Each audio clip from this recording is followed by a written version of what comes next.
All Cooper CPAs, located in the heart of East Nashville, offer a wide variety of tax services for individuals and businesses.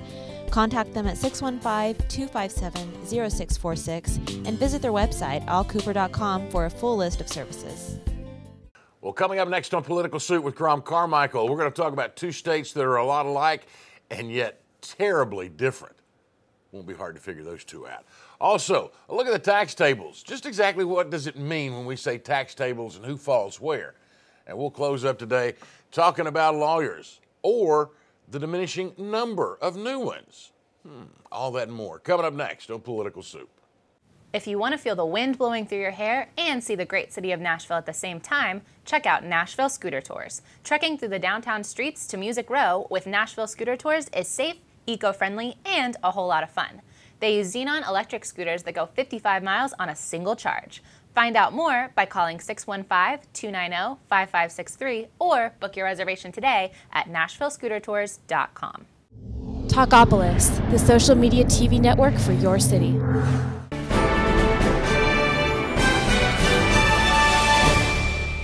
Well, welcome in, everybody, to Political Soup. I'm Joe Williams, along with the man, Crom Carmichael, who gets us knowledge, understanding, and wisdom. Now, when we started a couple, 3 months ago, however long it's been, we explained all that, Crom, and I think it's important that we go back and explain again exactly what we're trying to do here, and that is to share knowledge to create understanding that leads to wisdom.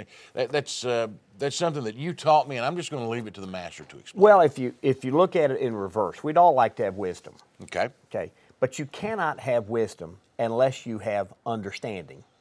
You cannot have understanding unless you have the facts. And so what we try to do here is we try to take stories and take the facts of a story, and then we try to describe what the implications are, and then how that translates into something that's useful, which is that's the part that I call wisdom. And we do criticize big government policies, because big government policies are fundamentally flawed, and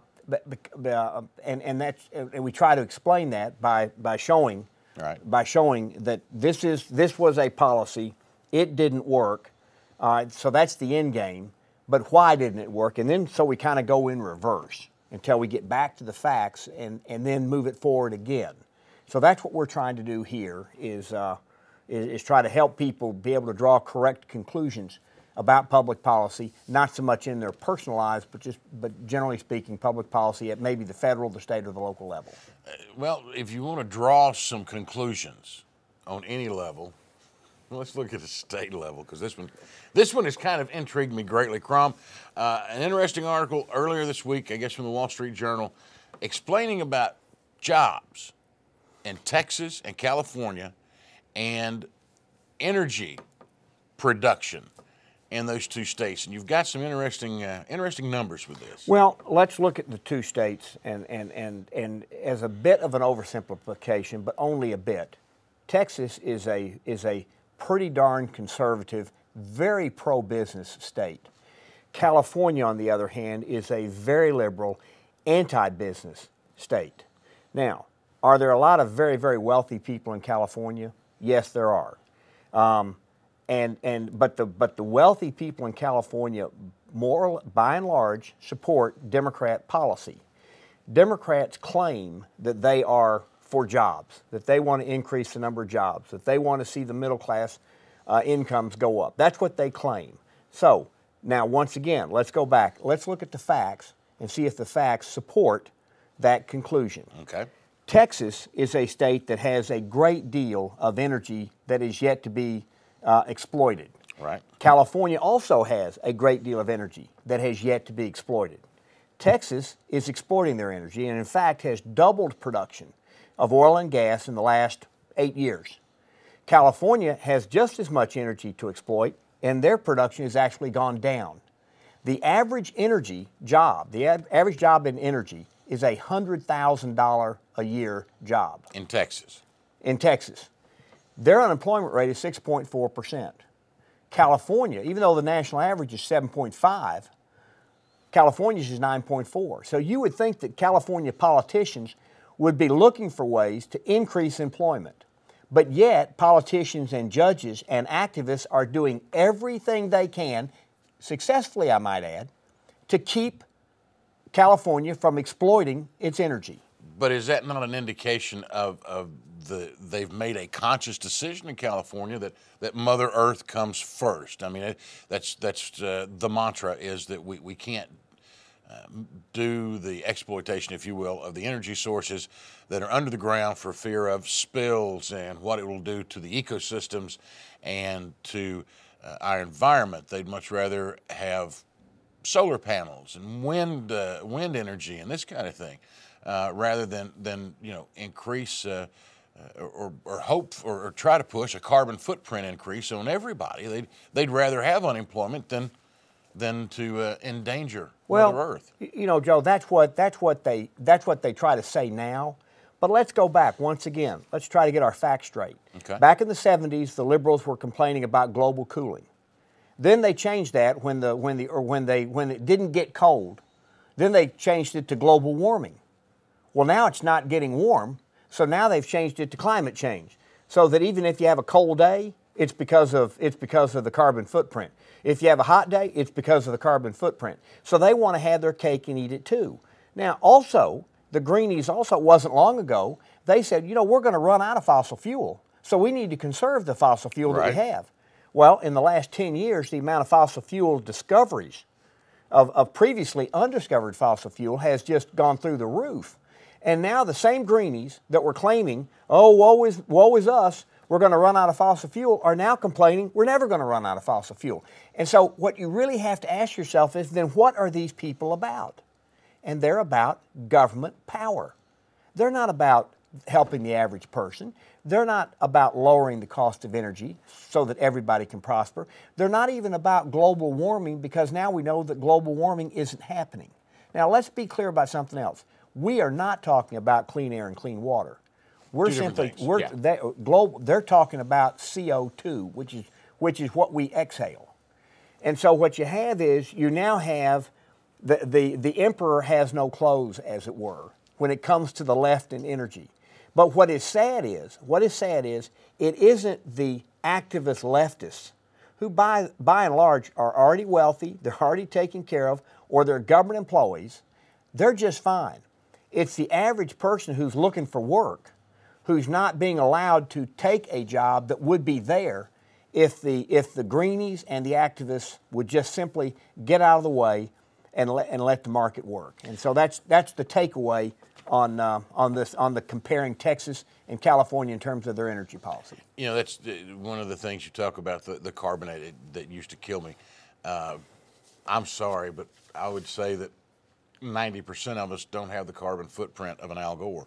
Oh, and 90%. Maybe 95. I'll bet you it's 9,999 out of 10,000. Al Gore flies around, as I've been told, in a G2. Okay? I figured he had a G5. No. A G5 is a lot more efficient than a G2. Okay. But the point is that Al Gore rides around in SUVs, rides around in limousines, and rides around in private jets. And so and he sells his TV network to Al Jazeera. Yeah, well, he's sold it for enough. He can do that. So, well, that's right. But he is the most hypocritical. I can't think of a human being on the planet who is more hypocritical than Al Gore. But he is still a darling of the press. And if you explain this to the press, they absolutely pull that monkey business of covering their eyes, covering their ears, and covering their mouth. They're not going to talk about it. They just won't. And that's And why is that? What's the hole there? Is it everybody? And I'm not going to say everybody in the media, because I'm in the media and I don't necessarily believe everything that comes down the pike, especially what some of my friends write. Well, if they did a poll among Washington journalists, okay, 90% of Washington journalists voted for Obama in each of the last two elections. 90%. And so what you have is and they are more or less the elite in the media. And if you want to get to that point, then you better not rock the boat at the local level. And so what you have is you have the media elite who are pervasively Democrat and pervasively liberal Democrats. and you have the rest of the media that aspires to take those positions that more or less has to follow suit unless they are working in one of the few conservative, and when I say conservative, I'm just going to say non-liberal, because I don't think the Wall Street Journal is necessarily that conservative, but they do print the news as they see it. And a lot of the other news outlets just spike the news that they don't want to report. And I'm not sure exactly why journalists are that liberal, but they are, and it's just a fact that we have to deal with. And what we try to do here is try to just talk about the facts and then talk about the implications. And we try to back up the implications with facts. Well, done a good job of that today. We're going to do some more of that coming up in our next segment. Stay with us. We've got more on Political Soup. All Cooper CPAs, located in the heart of East Nashville, offer a wide variety of tax services for individuals and businesses. Contact them at 615-257-0646 and visit their website, allcooper.com, for a full list of services.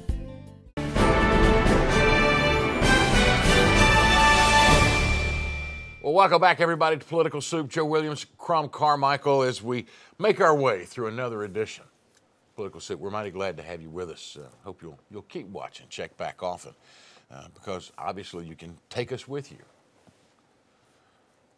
Sometimes that scares me a little bit. That's right. You know, that's but right. We're just there in their pocket all the time. Yeah, every mobile device you can imagine, we're there. One of the things that sometimes gets a little mobile and nobody realizes it, where we fall in the tax tables. And interesting piece on tax reform and adjusting the tables. And I want to hit on just one thing real quick, Crom, before we start, because you're going to hear some terms as we speak here. And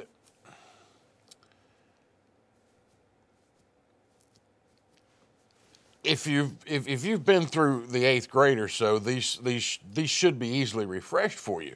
But you do need to have them refreshed. But you got to have, I mean, that's one of the things, you got to have them refreshed, and that is the term of average and median. So here's what you got to remember. On an average, you take the entire set, add it together, and divide it by the entire number in the set.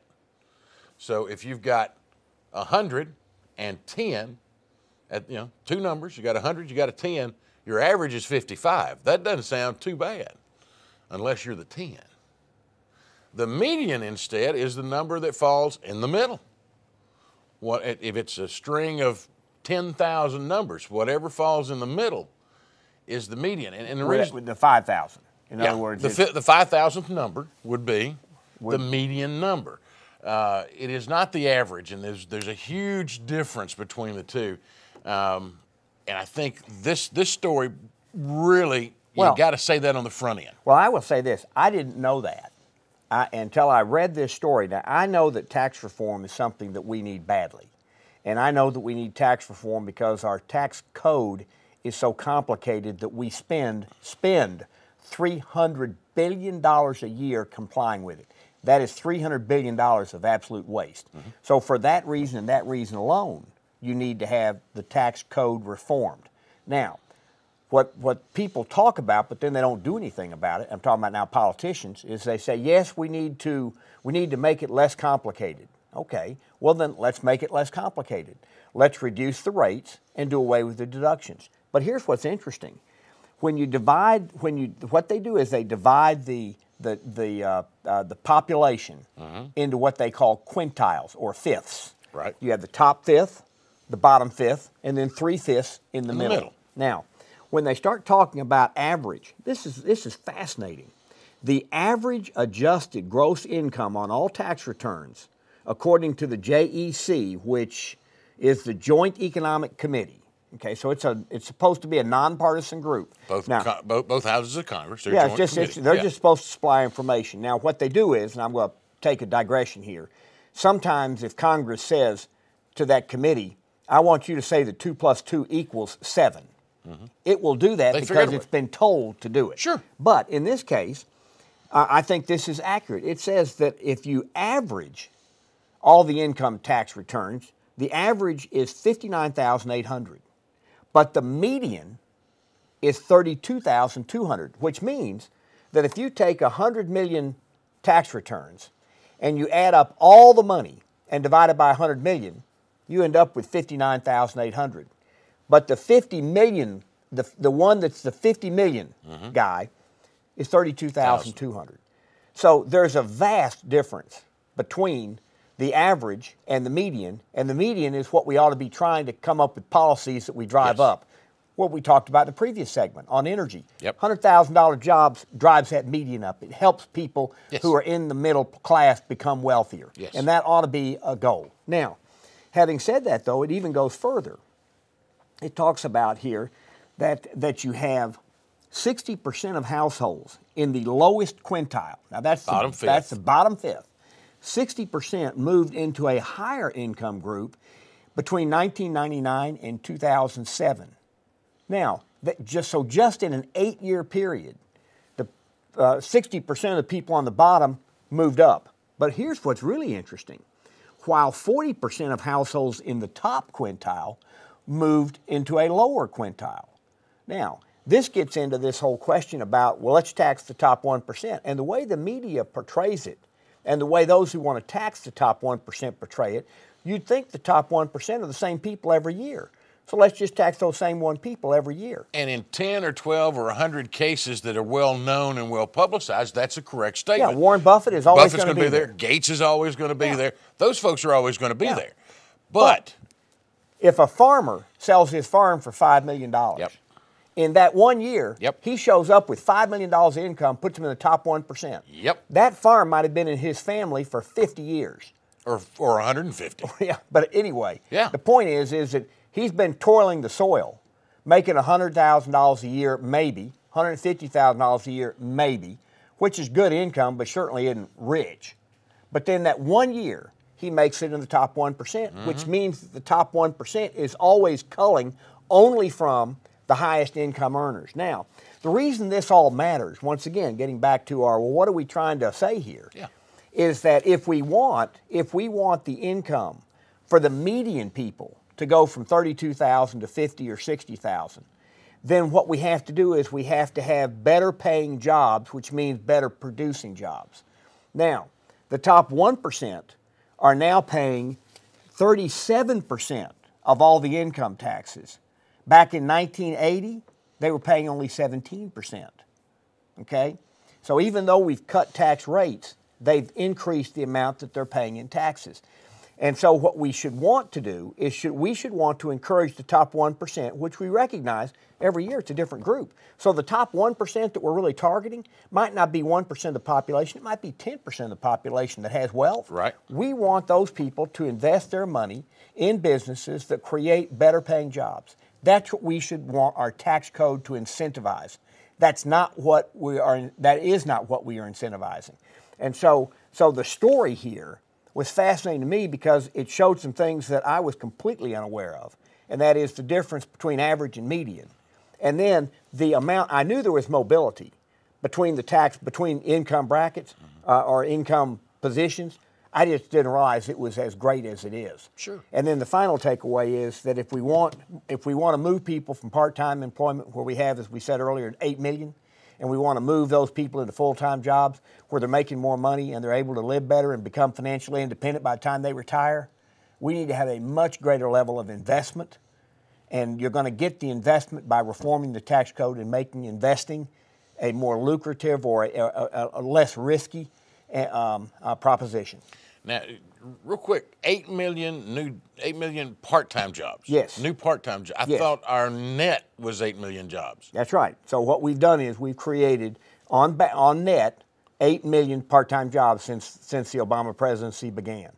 And the average income, getting back to this average and median. Well, if you're going part-time, Well, yes, but that's the point. The median income has dropped $4,000. $4,000. The median. The median. Not the average, but the median. Yes, the guy in the middle or the lady in the middle. The honest-to-God middle-class folks. Absolutely one in the middle. Their income has dropped $4,000. Their health care has gone up. The cost of education's gone up. And so they are truly going backwards quickly. And here's one just off the top of my head. The median now is 39? 32.2. 32.2. The average is 59.8. But here's where I'm headed. If the median now is 32.2, they've lost 4,000. Right. That means they were making 36. Right. They've lost 11%. Yes. Yeah. The median income in this country has lost 11%. Yeah. Yeah, and that's why the middle class is under such attack. And when you listen to Democrats, they say, well, let's just take it from the rich and give it to those people. But if you take it from the rich, are the rich going to invest in businesses? No, not if you've taken their money. They don't have any money to invest anyway. And if you raise taxes on the profit that they make from investing, they're going to invest less. And so if your goal is to get more people working full-time, what do you have to do? What precedes moving people from part-time to full-time? It's capital investment. That must precede it. Well, you don't take the people who have capital and beat them over the head and then say, invest your money. They won't do it. They don't do it. No one would. If a middle-income person, if you were to say, you've just won the lottery, here's $10 million, and by the way, when you invest it, we're going to tax the squat out of you, they're not going to invest the $10 million. So we ought to be encouraging. This is just like Texas and California earlier. That's why these stories overlap. In Texas, they're business-friendly. They're regulatory-friendly. They are creating jobs. Their incomes are going up. California, a liberal state, exactly the opposite. 9.4% unemployment. The wealthy are happy. They get to sip their champagne, chew on their cheese, and pat each other on the back for their positions on global warming. But guess what? The middle-income people in California are hurting. And the liberals out there simply don't care. And I say they don't care based on their actions, not on their words. One thing keeps running through my mind, and I'm trying to remember where it came from. It was a line that I read several times in school. From those as they are able, to those as they need. I'm trying to remember. I believe that was Groucho Marx's ugly uncle, Karl Marx. That's where I heard that. I knew we'd put a finger on it. All right. When we come back, we'll wrap up this edition of Political Soup. Stay with us, comrade. If you want to feel the wind blowing through your hair and see the great city of Nashville at the same time, check out Nashville Scooter Tours. Trekking through the downtown streets to Music Row with Nashville Scooter Tours is safe, eco-friendly, and a whole lot of fun. They use Xenon electric scooters that go 55 miles on a single charge. Find out more by calling 615-290-5563 or book your reservation today at NashvilleScooterTours.com.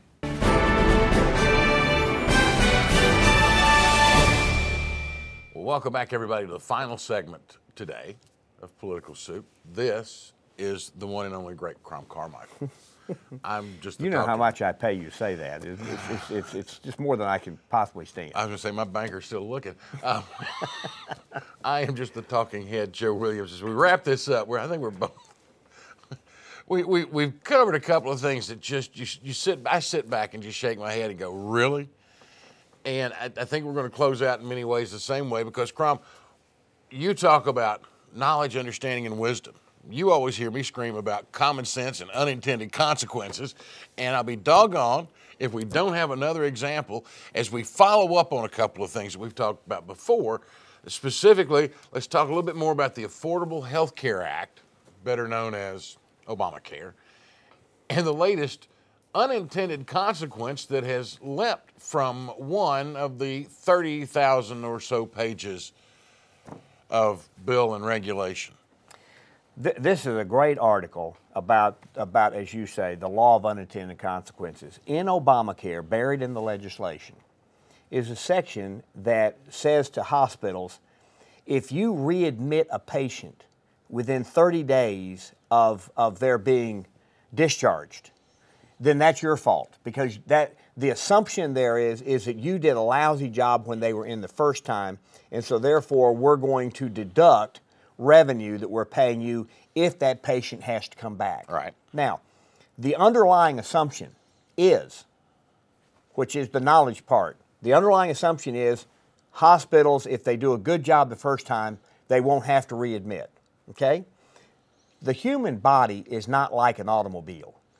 If you go in and get a car repair, and then within 30 days you have to bring the car back to be repaired again for the same thing, right, chances are the car dealer was at fault. And didn't get it right the first time. And didn't get it right the first time and needs to do it the second time for nothing. Right. But the human body isn't like a car. And the Obama administration likes to use cars as his metaphor.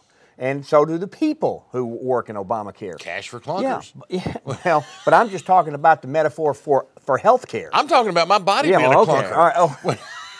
Oh. Okay. All right. Well, what they've done is they've now done a study and found that 75% of readmits have nothing to do with the first problem. That what you have is the elderly and the very poor tend to be in bad health, and so they're going to become more chronic in terms of their health care needs.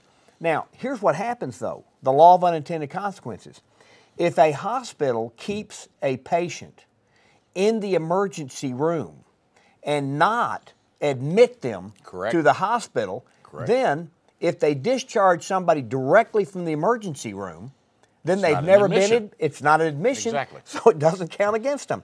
But emergency room care over time is a bad place to be. The health care in the emergency room is bad, and it's incredibly expensive. I was going to say, wait a minute, now you've got the expense side of this. Yeah, so you have two bad results from what was intended to be a wise policy.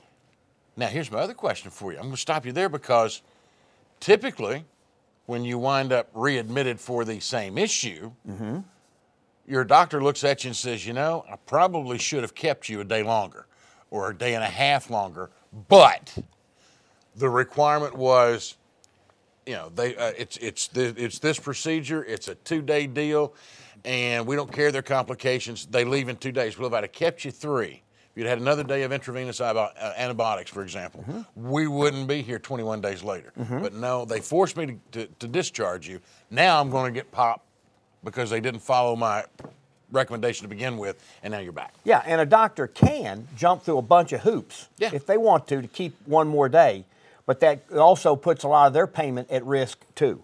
But here's what's also interesting, and this once again gets to, we want to have a healthcare system that takes care of the truly needy, those who can't afford it. Correct. But the populations of the truly needy tend to exist in relatively tight communities. Correct. The hospitals that serve those communities are the ones that are under the most financial stress to begin with because almost all of their patients are either Medicaid or Medicare, which are the government-funded programs that Obamacare says, if you readmit, after 30 days, I'm going to cut what you're getting. But they're already under financial stress. And so what Obamacare is purported to do, which is to help as many people as possible, especially the lower income people and the ones who are the most fragile, it's actually going to do the opposite because it's going to end up forcing a lot of these hospitals to either play games with the system, which drives up the cost and weakens health care by keeping people in the emergency room, or reduce the payments to them and therefore causing them to either offer poor service or close altogether. And so once again, what you have is, this is a really interesting, let me just quote this.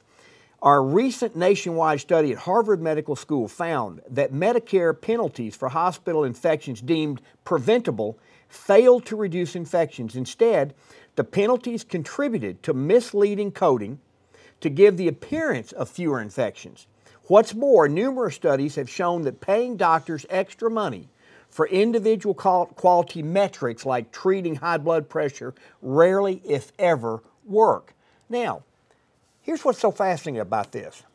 Who are the people who are trying to design the healthcare policies that affect every human being in this country? Non-healthcare professionals. It's a bunch of damn politicians and a bunch of special interest group all trying to get their money, their hand in your pocket. And Medicaid now is $10,000 a person. $10,000 a person. Let me say that again. So a family of 4 on average is $40,000 compared to what we're paying for health care. So that is the government-run plan that's the single-payer plan. Won't work. Let's look at the facts. Let's be wise about this before it just destroys us. Obamacare was a disastrous piece of legislation, poorly written, poorly enacted, and we are, as Democrats are now acknowledging, we're going to have a train wreck. Well, and I don't mean to scare anybody, because I know my initial reaction when I heard this a couple of years ago is, no, that'll never happen. But you remember there was an argument of I think the extreme was called the death committees. what now stops someone from making the decision, you know what, if we just leave them in the emergency room, if we just let them be comfortable, yeah, we could save and extend, but if we don't readmit them, yeah, I know that sounds crazy. I know what I'm saying here, and I know it sounds crazy, but I got to tell you, it's in the back of my mind. Well, somebody's making a decision on whose life is what more you valuable. have is you have government bureaucrats slotting everything. And if you've ever dealt with a government bureaucrat, and by the way, I'm not saying all government bureaucrats are wrong. I'm simply saying that they're told, if this is the color of blue, then this is the color of blue. And somebody brings you this pen and says, but yes, but this pen is black. And you say, well, no. According to the definition, that pen is blue. Therefore, it fits here. And you say, well, it actually is black. It ought to be over here. And the bureaucrat says, I'm sorry. I have my regulations I have to live with. It is blue. And so this is what's going to happen in healthcare, and that you're going to have a bureaucratically driven system rather than a patient-doctor. And by the way, the only way you end up with a patient-doctor system is that the patient has to be in charge of the payments. You can insure for that. You can create ways so that people can afford to pay for their health care, but the decision needs to be between the patient and the doctor, and there needs to be pressure on the patient financially to help to work with the doctor to make the best decision under the circumstances. And that's the opposite, unfortunately, that is the opposite of what Obamacare is doing, because Obamacare thinks your body is like a car. You know what this does do, though? This opens up a wave, I mean a door for a wave of new attorneys to come get their hooks in. Well, that's another subject that just kind of popped up that I think is something we've talked about in the past. But here's what's interesting. This article says law schools are under siege. Applications have dropped to around 54,000 annually from 100,000 in just 2004. So in 10 years, the number of people who are applying for law school is down 50%. Now, on balance, I think this country could do with a lot less lawyers, and so I think that's good. So having said that, now I'm not saying all lawyers are bad. I know. But we got too many of them, and too much of a good thing. You know, if you take a bite of a really nice chocolate, that tastes really good. But if you eat true story, got a friend of mine whose wife was pregnant. He comes home one day from work, and his wife is laying on the kitchen table with a lemon meringue pie with a slice out of it. And she is boo-hooing. She's crying, and she's pregnant. And she's crying, and the husband says, honey, what's wrong? And she says, look what I've eaten. And he says, well, honey, you only ate one slice. That's not that bad. She says, it's the second pie today. And so